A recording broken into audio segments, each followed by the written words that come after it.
There was once a poor miller who had a beautiful daughter. If only the king could see my daughter, he said, I am sure he would wish to make her queen. I must bring her before him. So he went to the king and said, Sir, I have a daughter who can spin straw into gold.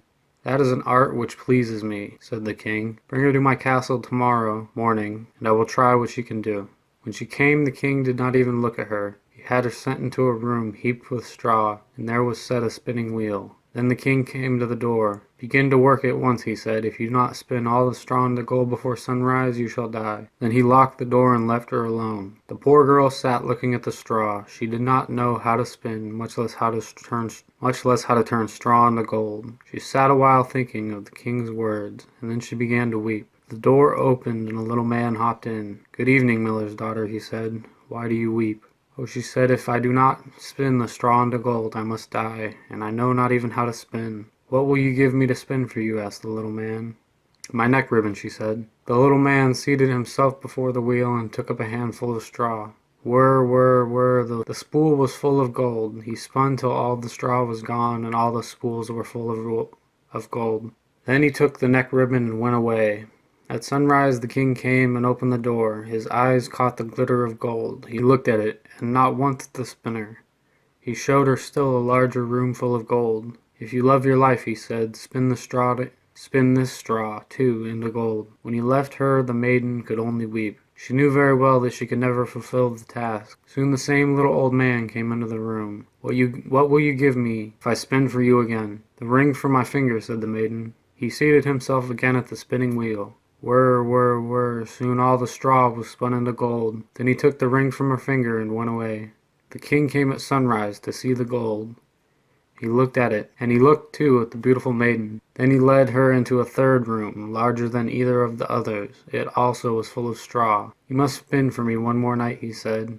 If you fail to spin this straw into gold, you shall lose your life. But if it is all done by sunrise, you shall become my wife.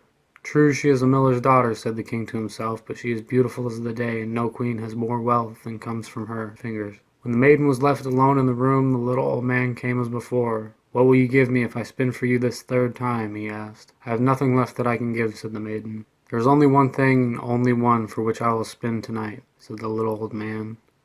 Promise when you are queen to give me your first child. Who knows if I shall ever be queen, thought the maiden. If he does not spin for me, I shall lose my life. So she made the promise that he wished.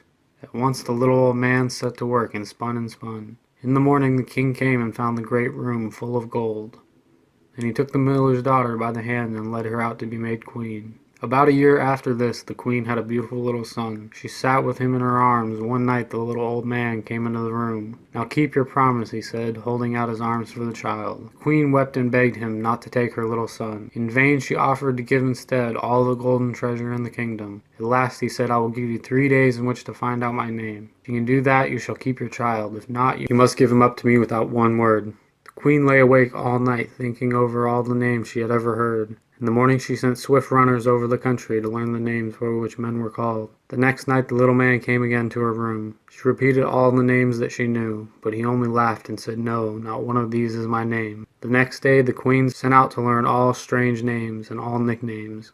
These she told the little man, but he answered as before, No, it is not none of these. On the third day the runners came back one by one. They had gone far and wide, but had not been able to learn a single new name. The last one came in late with a strange tale. At dark he had come through a forest on the mountains. There he saw a tiny little house. He went to the window and looked in. Hopping up and down before the fire was a strange-looking little man.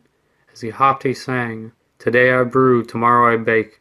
Next morning I the queen's child take. How glad I am she does not know my name was Rumpelstiltskin. The queen was overjoyed, but when she heard this she gave the man a bag of gold and sent him away just as the little man came in. Now then, queen, what is my name? He said.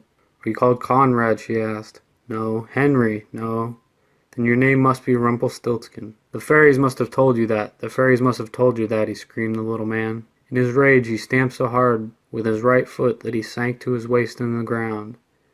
Then in still greater rage he caught his left foot with both hands and pulled till he pulled himself in two.